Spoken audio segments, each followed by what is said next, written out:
Halo teman-teman, sahabat channel Solusi Investasi. Aku Rafiq dan AJ.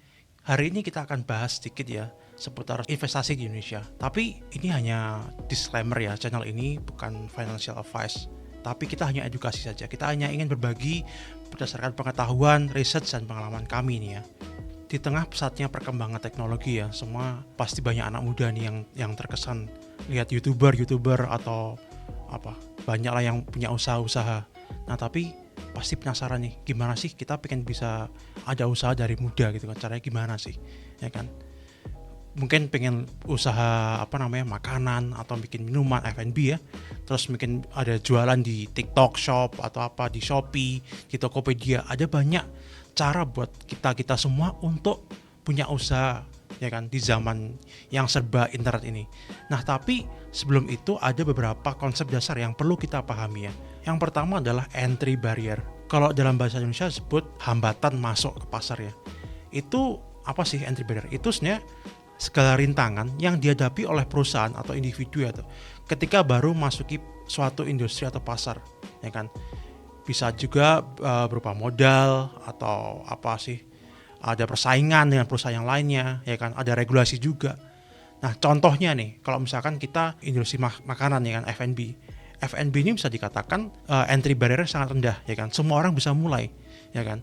Mungkin kamu bisa jualan nasi goreng atau ya kan, tanpa modal besar ya kan, sehingga hambatan masuknya sangat rendah. Cuman ya kan, semakin rendah hambatan masuk ke suatu industri, pasti semakin mudah juga bagi orang lain untuk masuk ya kan. Nah kalau semakin tinggi hambatan tadi masuk, semakin tinggi ya, misalkan mau bikin perusahaan mobil ya kan, itu pasti modalnya besar sekali, jadi tidak semua orang bisa.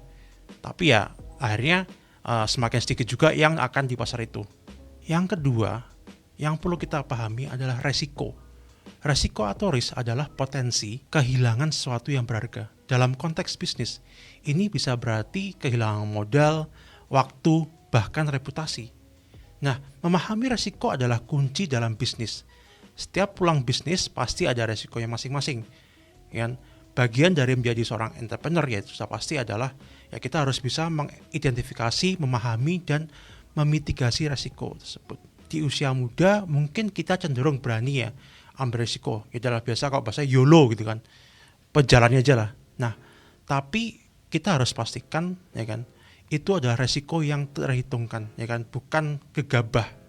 Jadi jangan asal aja. Kalau misalkan kamu mau mulai usaha ya kan, misalkan usaha nasi goreng atau sushi atau kamu punya uang misalkan mungkin nggak banyak, 10 juta, 50 juta atau berapa ya kan. Nah, kalau semakin resikonya besar ya kan, kemungkinan gagalmu besar juga. Nah itu harus kau perhitungkan, semua harus diperhitungkan dengan baik-baik dan matang-matang. Yang ketiga kita bahas masalah modal dan longevity. Ini hubungannya dengan operating cost ya. Banyak yang beranggapan bahwa salah satu kunci sukses dalam memiliki bisnisnya, kita adalah punya ide yang brilian, ide yang luar biasa mungkin ya. Oh aku kepikiran nih mau bikin usaha nasi goreng yang aku yakin sukses. Nah tapi itu susah ya kan. Tanpa modal yang cukup dan pemahaman tentang biaya operasional, ide tersebut bisa saja tidak bertahan lama ya kan. Tidak semua bisnis akan menghasilkan keuntungan di bulan pertama, bahkan kedua atau tahun pertama mungkin ya kan. Maka dari itu penting untuk memiliki rencana keuangan yang solid. Berapa lama kamu bisa bertahan tanpa keuntungan ya kan. Apakah kamu yakin punya modal cukup untuk operasional selama itu ya kan. Nah misalnya nih kamu usaha nasi goreng tadi, nasi goreng mungkin kamu sendirian, jadi kamu nggak perlu bayar gaji karyawan. Tapi kalau kamu nasi gorengnya perlu ada koki, ada waitersnya, itu kamu butuh modal yang cukup ya kan untuk bayar gaji mereka. Nggak mungkin kamu selama beberapa bulan ke depan ya kan nggak bayar gaji karyawan, ya mereka pasti tidak akan lanjut. Mungkin kamu nggak dibayar, tapi pegawaimu tetap harus dibayar. Nah itu harus kamu perhitungkan baik-baik ya kan. Jadi sebelum kamu mulai usaha itu harus dipertanyakan ya kan, apakah kamu bisa survive selama berapa bulan ke depan tanpa keuntungan. Kayak gue aja, gue cuma bisa ngomong dari hal-hal yang udah pernah gue alamin aja. Nah, kalau di sini harapannya hal-hal yang gue halaman ini bisa menjadi solusi buat kalian kalau kalian mau pilih investasi atau bisnis seperti apa. Tadi Bro Rofik juga udah jelasin gimana caranya kalian bisa buka bisnis di umur 20 tahun. Nah, sekarang gue cuma pengen jelasin menurut gue contoh-contoh aplikasi bisnisnya seperti apa. Yang pertama gue mau bahas ini adalah F&B ya, atau Food and Beverages. Di sini kita masuk ke drawing board kita. Di drawing board kita, menurut gue yang paling pertama kita lihat di sini checklistnya adalah entry barrier. Oke, entry barrier-nya cukup rendah, operasionalnya mudah, scaling atau expanding-nya cukup mudah, lalu mastering-nya itu hard. Nah, gue mau bahas satu persatu dulu di sini nih. Dari entry barrier dulu atau modal yang kalian butuhkan. Oke, untuk bikin bisnis F&B ini cukup mudah. Modalnya kalian tinggal sewa tempat, bahan-bahan masakannya itu juga cukup mudah ya. Kalian tinggal bisa contohnya sewa cloud kitchen. Itu bisa mulai dari ranging 1 juta sampai 3 juta per bulan yang kalian udah bisa mulai bisnis F&B ini. Tapi yang gue mau tekankan di sini sebenarnya adalah mindset kalian. Di bisnis in general itu ada 2 mindset. Yang pertama kalian bisa bikin nasi goreng dan kita tahu ya kalau nasi goreng misalnya harganya 20.000, gue bisa bikin dengan harga 10.000. Jadi setiap piring untung gue itu 10.000. Ya kan, cukup mudah. Jadi gue langsung bikin aja nih toko nasi goreng. Nomor 2, mindsetnya. Oke, nomor 2 gue survei dulu nih. Gue lihat di area tersebut ternyata banyak orang-orang yang lagi kumpul, banyak orang-orang yang kelaparan. Dan menurut survei gue, mereka tuh rata-rata suka nih makan-makan yang karbohidrat tinggi.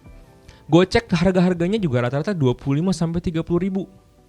Oke, dari sini gue bisa mengambil kesimpulan harga nasi goreng gue sekitar 10.000, harga karyawan gue, tempat, listrik dan sebagainya adalah 30% dari harga COGS atau HPP gue. Jadi 10.000 dikali 1,3 which is 13.000. Dan kita tadi juga udah search juga kalau harga makanan 25.000. Jadi instead of gue jual 25.000, gue bisa jual dengan harga 30.000 dan promo beli makanan diskon 5.000 untuk 100 orang pertama. Di sini ada banyak hal yang gue udah masukin ya. Tadi di situ ada call to action, marketing promotion. Dari mindsetnya aja udah beda guys. Makanya di sini entry barriernya walaupun rendah, masteringnya tinggi untuk bidang F&B. Namun in the end of the day, kalau kalian mau bikin bisnis untuk dengan mindset nomor 1, tentu aja kalian nggak bisa sebaik kalau kalian punya mindset yang nomor 2, which is yang lebih paham, yang lebih tahu, lebih prepare. Selanjutnya gue mau bahas bisnis logistik. Di sini ada aplikasi yang menurut gue cukup memudahkan kita. Ada Gojek, ada Grab, ada Delivery, ada Lalamove. Ini menurut pengalaman gue, ini bisa menjadi pilihan untuk kalian berpasar juga. Nah di sini kalau kita balik ke drawing board, entry levelnya itu cenderung sulit karena modal kalian besar. Tapi di sini operasionalnya mudah, scalingnya medium, dan masteringnya medium. Nah bisnis logistik ini kalian mesti bagi 2 dulu. Yang pertama adalah B2C atau business to consumer, atau yang kedua adalah B2B, business to business. Kalau gue pribadi itu gue melakukannya B2B, yaitu business to business, di mana gue mengoperasikan mobil angkut barang seperti truk, pickup, engkel, dan gue nawarin jasa-jasa gue ini ke beberapa perusahaan produksi.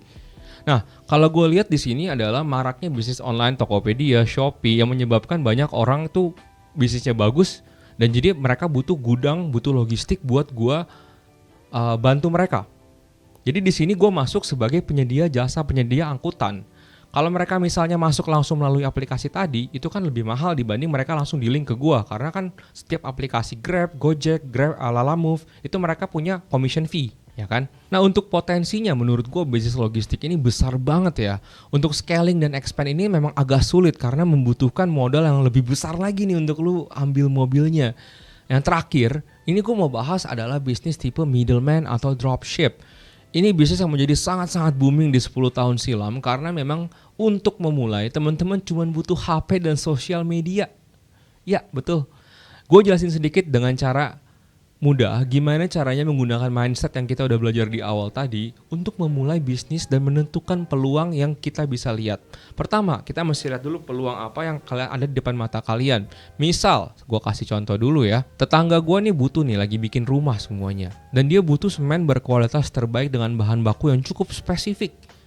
Lalu gue cariin orangnya dan gue ketemu. Sebagai contoh aja, gue kasih ke tetangga gue ini. Katakan Pak A ini ya, gue kasih, Pak, ini harganya 220.000 per karung, kira-kira lu mau gak Pak? Lalu gue cari, ketemu dengan harga 200.000. Artinya, kalau si Pak A mau, gue udah dapat nih 20.000. Ini kita hitung bersih ya, kita gak ngitungin cost logistik dan sebagainya. Kita hitung bersih, gue udah cuan 20.000, profit 20.000 tanpa modal apapun. Karena essentially pada akhirnya, Bapak A ini bayar ke gue 220.000 untuk gue bayar 200.000 ke si produsen. ya kan? Tapi mungkin kalian mikir nih di sini, 20.000 tuh kecil kan, 20.000 ya hanya 20.000. Tapi kalian perlu lihat ini modalnya 0 ya teman-teman, modalnya 6. Kalian cuma butuh niat kalian untuk berjualan, oke? Dan sebenarnya kalau di sini berlaku volume yang semakin banyak volumenya kalian, semakin banyak pun yang kalian dapatkan bisnisnya. Nah, konsep ini bisa diaplikasikan ke barang apapun. Nah, kira-kira begitulah yang gue mau bahas untuk hari ini, untuk gimana cara kalian memulai bisnis di usia yang 20 tahun. Jadi ada 3 tadi, contohnya kalian bisa ngambil F&B, kalian bisa ngambil logistik, atau yang paling mudah kalian bisa ngambil middleman atau dropship. Semoga pengalaman gue ini bisa menjadi solusi untuk teman-teman memulai hal yang baru. Sekali lagi, gue AJ dan juga Rafiq, kita pamit. Selamat berinvestasi.